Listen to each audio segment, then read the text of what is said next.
Good morning friends, study with me में आपका स्वागत अभिनंदन है। मैं मधुसूदन। आज हम शुरू करने वाले हैं एक छोटा सा टॉपिक जिसको लेके सभी एग्जाम में प्रश्न पूछे जाते हैं। बहुत छोटा टॉपिक है और क्वेश्चंस भी बहुत अच्छे से पूछे जाते हैं, जिसके बारे में आप लोगों ने सुना होगा, पढ़ा होगा, लेकिन उसको लेके कैसे प्रश्न पूछे जाते हैं उसकी हम लोग बात करेंगे। आज हम बात करने वाले हैं एक छोटा सा टॉपिक है जिसे कहते हैं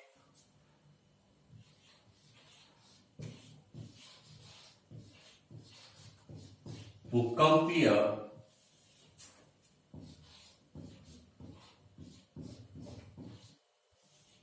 तरंगों का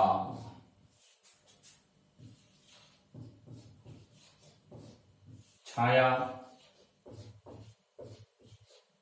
क्षेत्र। भूकंपीय तरंगों का छाया क्षेत्र।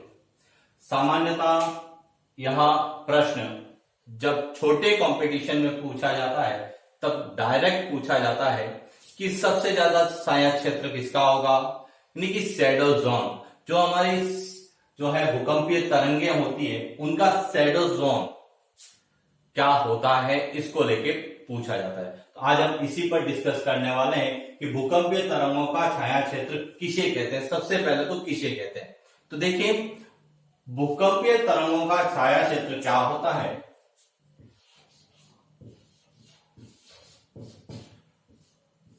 पृथ्वी पर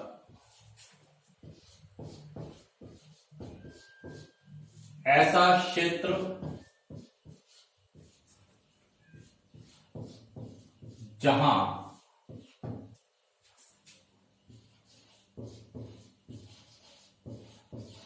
भूकंपीय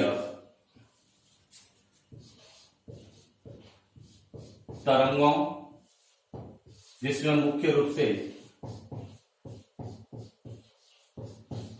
भूगर्भिक तरंग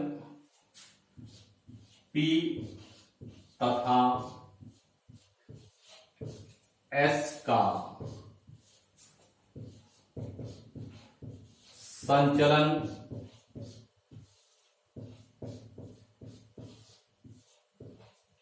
नहीं होता है। यानी कि भूकंपीय छाया क्षेत्र किसे कहेंगे कि पृथ्वी पर ऐसा क्षेत्र होगा जहां पर मुख्य रूप से भूगर्भिक तरंगे, जो कि P यानी प्राइमरी तरंगे, प्राथमिक तरंगे, और S यानी सेकेंडरी द्वितीयक तरंगों का संचलन नहीं होगा।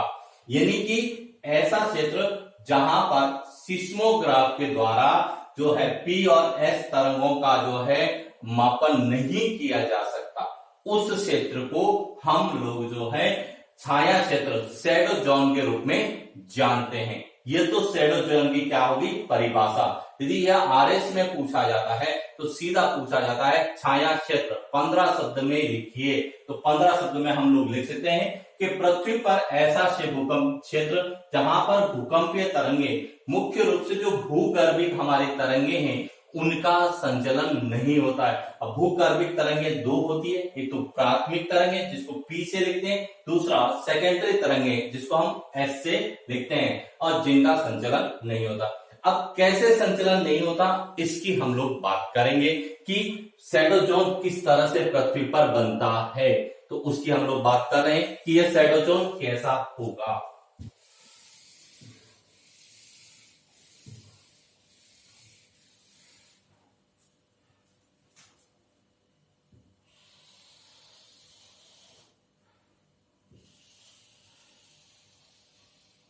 यह हमारी पृथ्वी, और पृथ्वी की हम जो आंतरिक संरचना पढ़ते हैं,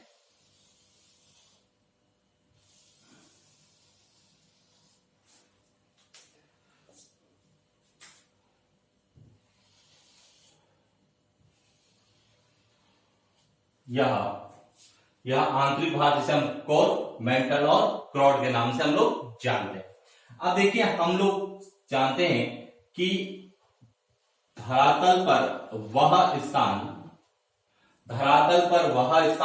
जहां पर भूकंपीय तरंगों की सबसे पहले अनुभूति की जाती है, यानी भूकंपीय तरंगें धरातल पर सबसे पहले पहुंचती है, उसे हम कहते हैं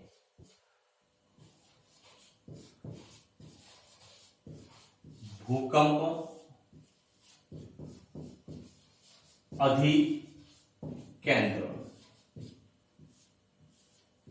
या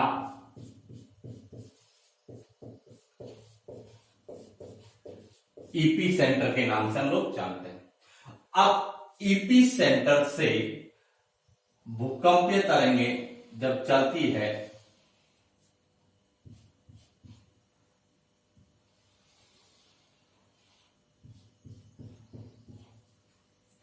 यह एक तरंग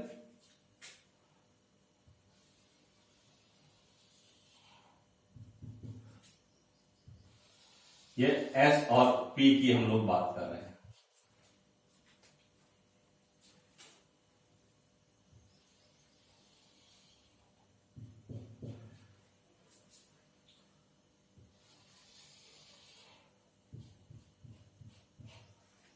ये जो यह है एस तरंग है और यह है पी तरंग कि ईपी सेंटर से 105 डिग्री इधर और 105 डिग्री इधर, दोनों और धरातल पर एस और पी दोनों तरंगों का क्या होगा,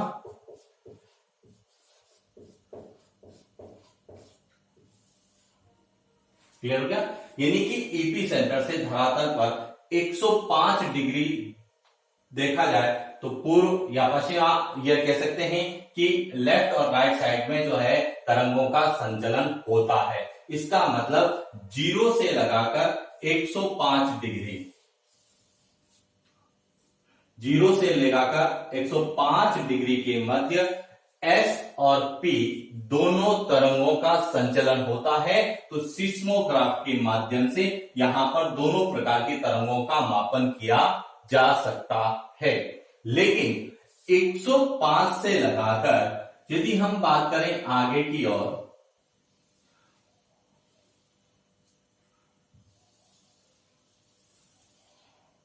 तो 145 डिग्री, 145 यानी कि 105 से लगाकर 145 के मध्य की हम लोग बात करें तो इस क्षेत्र में पी तथा एस तरंगों का संचलन नहीं होता है।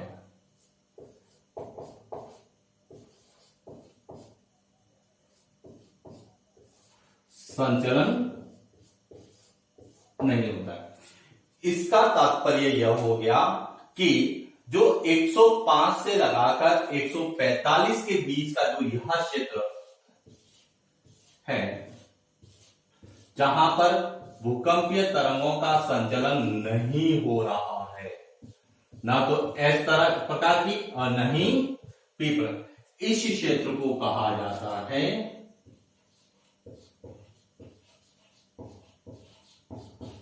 भूकंपीय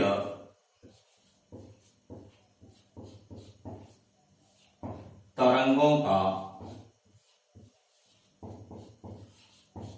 छाया क्षेत्र। इसका तात्पर्य यह है कि 105 से 145 डिग्री के मध्य का जो क्षेत्र है यह शैडो जोन, छाया क्षेत्र कहलाता है।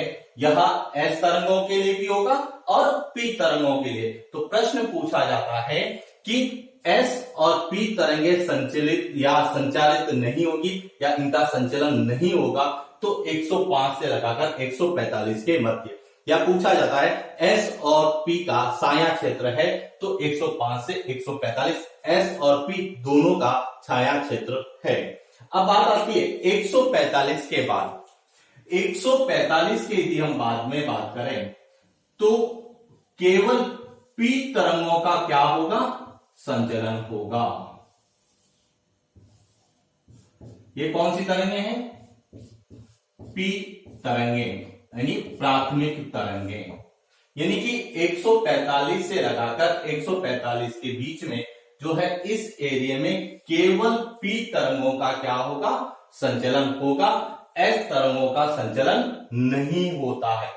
तो प्रश्न दूसरा पूछा जाता है कि केवल प्राथमिक तरंगों का संचलन होगा, तो केवल प्राथमिक तरंगों का संचलन होगा, केवल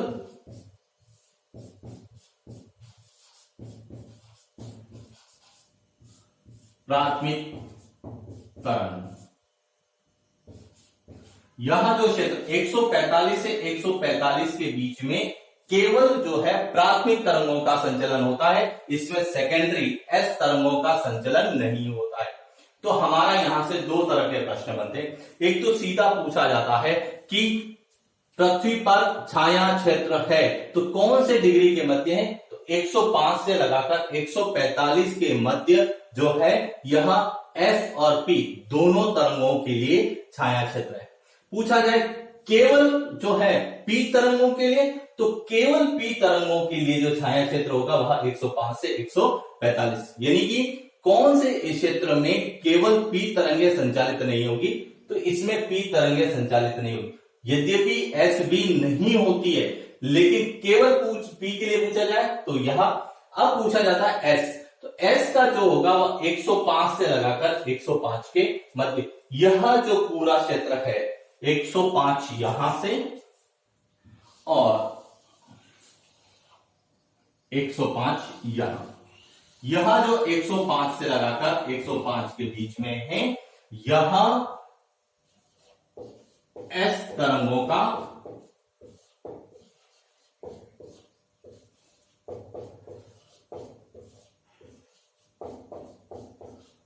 साइंस कि केवल पी तरंगों का, तो यहां तो